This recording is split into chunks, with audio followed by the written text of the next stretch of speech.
Boruto. Boruto, yeah. We're on Boruto chapter 59, Night. We open up the chapter with Kawaki getting choked the fuck out by Code. And he's like, why isn't it me? Why does it have to be you? What makes you so special? Kawaki doesn't even know what he's talking about.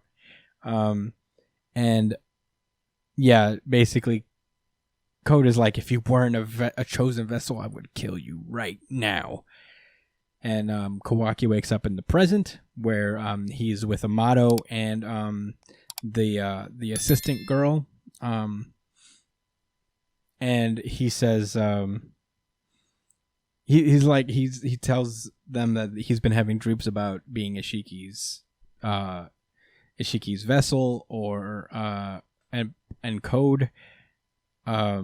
He's like, well, you are still Ishiki's vessel, and that will never change.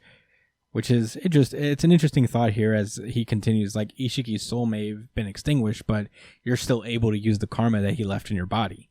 And that's the reality. So yeah, Kawaki gets mad at that. He's like, fuck you. Yeah, he lashes out. Yeah. So basically he's like, I heard about your plan to implant Boruto's karma into Code. It's not a bad idea in theory, but at the same time, Code already has karma, and it's highly questionable whether you'll be able to implant it in the first place. Good point. Yeah. On top of that, it's like Boruto can't. Even if you succeed, Boruto cannot resurrect until extraction is completed in Code's body. So he has to be a vessel. And seeing as how he wasn't able to become Ishiki's vessel, I mean, he's not going to wait around. He's not going to wait around and just like let that happen. He'll try to kill all of you to avenge Ishiki's death. So he says, do you think that Naruto can beat him? And Amado's like, I don't know, man. I don't know how strong he is without the nine-tailed fox, but right? I don't know, bro. I suspect he'd die on a one-on-one versus Code. So, it certainly won't go the way it did with Delta. And I'm like, damn. They nerfed the shit out of Naruto. So he basically is like, you want power, don't you? So take it for yourself, especially since Ishiki's gone for good. A brand new power in the form of karma that's purely a weapon. Which is wild. He's basically suggesting that he let him implant Kawaki with karma again. And he's like, look, what do you need? What do you want it. You want this karma. You'll do anything that you're rational, but I know that you're rational and you'll do anything necessary to achieve your goals, just like me. And Kawaki says, no. Never. I'm out. He's like, all right, but just remember, it's all up to you, Kawaki. The choice is in your hands. And Kawaki walks away. We get a scene with Code and Ada. They're talking about, like, kind of more of the agreement. They're basically like, Kawaki's not going to be killed by Code, but that means he's dead set on killing Boruto or Naruto and Sasuke. So they start talking about what the plan is. And the plan is to take their time and wait for the opportunity to strike. Her Senringan, her new magic eyes will spot the opportunity best to strike. And it's also revealed that Ada herself is not all that powerful. All she knows is really kind of taijutsu. And it's questionable how much taijutsu she actually knows. So there's that. And he's like, what if Kawaki tries to kill you? What if you're alone with Kawaki? And she's kind of relying on Code to protect her. But he's like, what if Kawaki gets you? I can't be everywhere. And she's like, I guess I was hoping to avoid it, but come with me. And I'll introduce you to my other knight. Ooh. And I was like, ooh, new character. Interesting. We then cut back to Konoha, where Kawaki is walking down the street on his own, and he's just like really ruminating on what Amado has said, and Shikadai catches him, and as he's about to talk to him, he just like kind of blurts out, "I said shut up!" And everybody starts just staring at him because he just blurted this out of nowhere. And Shikadai just kind of like takes him aside, and he's like, "Ignore him. This is your home. You know, there's not your who and what you are is being kept a secret, but you're one of us." And I'm like, "Oh, Shikadai, you know." Having a good Shikamaru everywhere, I'm here for it. It's good to have a Shikadai. So yeah, we cut back to Amado, who's just clickety click click clacking on his keyboard because they have computers in this verse now, and yeah, they have electricity. Yeah, and she's the assistant girl is like, "So about Kawaki's karma, what do you mean by that?" And he explains that, you know, Kawaki's karma was deleted, but he still has all the Otsutsuki data that was downloaded into his body. So in layman's terms, he's basically a house with no owner. He's still like the person, like the soul that would live in his body may be gone forever, but the house is still there and he's able to use all this power. So, you know, I could just reopen the door now that Ishiki's gone, and it's a win-win opportunity. Kawaki gets more power, and there's no chance of Ishiki ever coming back because his soul is extinguished forever. So, yeah. And she's like, this is my favorite part. She's like, is that really all of it? There are no other reasons you want to restore Kawaki's karma? And Amado just looks back like, you motherfucker. Like, bitch, I told you no. But at the same time, like, stop prying. Yeah. Yes, there is, but there's not. Stop it. Leave me alone. Stop asking good questions. Fuck. Jeez. Annoying little bitch. We cut back to Code, and they go back to the same exact place where Ada first stepped out of, and there's a whole nother pod there.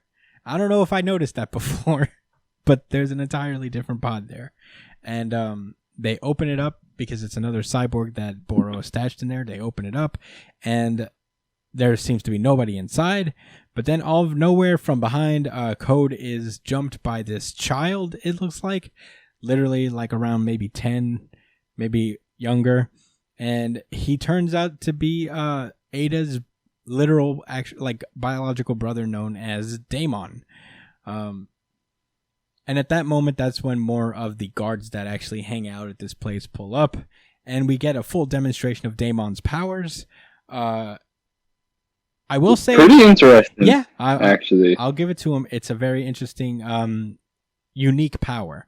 All right, so basically what Daemon does is that he can he can reflect his opponent's attacks in the way of the stronger the intent to kill, the more powerful the action.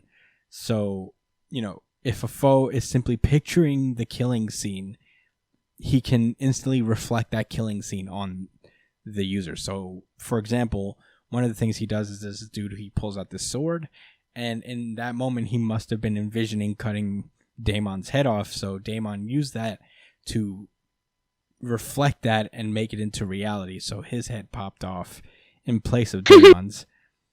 And I'm like, oof. Yeah. I mean, it's a pretty cool power. I'm not going to lie. I'm not mad at it. So it's cool to have like a little bit of fresh blood into this.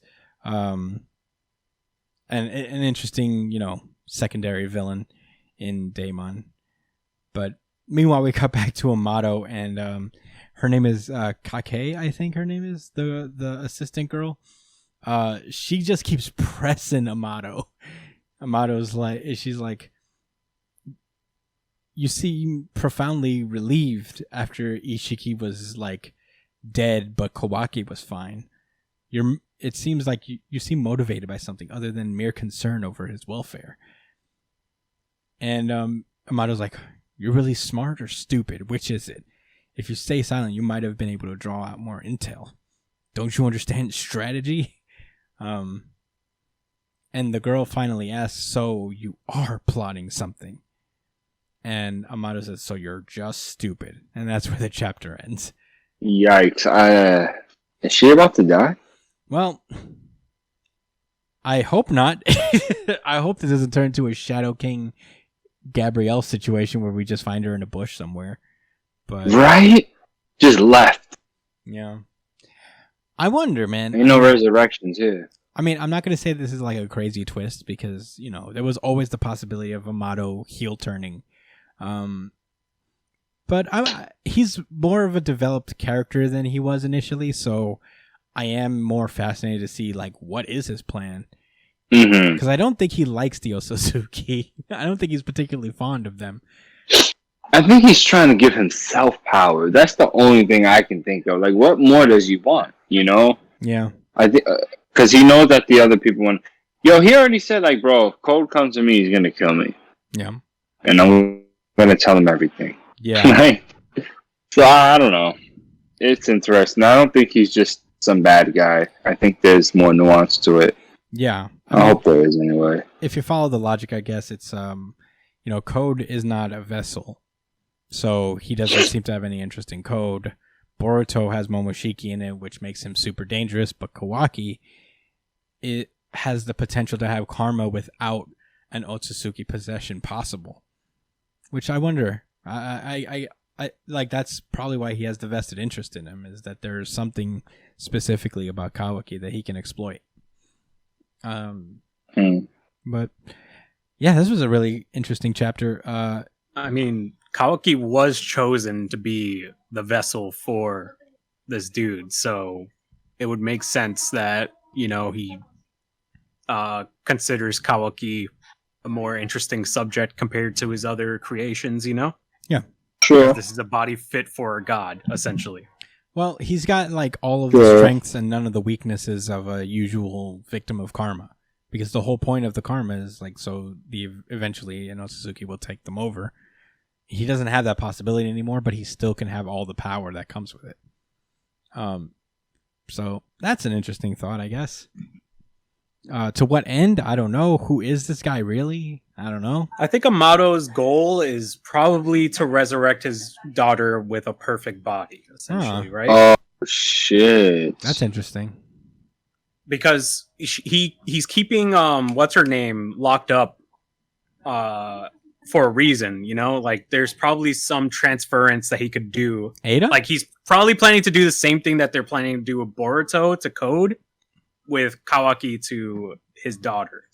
So, could be something like that. That makes sense, I guess. Yeah, I mean, I can't even begin to tell, but I did enjoy this chapter. Dude, Boruto's been great recently. I fucking love Boruto nowadays. It's been good. It's just really interesting the way that they've been going about the story, and they're making things happen in a compelling way. You know, it's not like, oh, Naruto's just not here anymore. This is Boruto's show. Naruto isn't going to do anything here. Like, they build up to that, to Naruto playing less of a prominent role. You know, like they take their time and they set things up, and that's what you really need with a sequel series. You know, like most sequel series, like especially if they're focusing on new characters, they like shove away all the old people and be like, no, fuck that shit. It's the new guys now. But Boruto has been doing a really good job at making the new guys earn their place in the story, you know? Yeah. Well, I'm interested, and that's all I got to say about Boruto, really.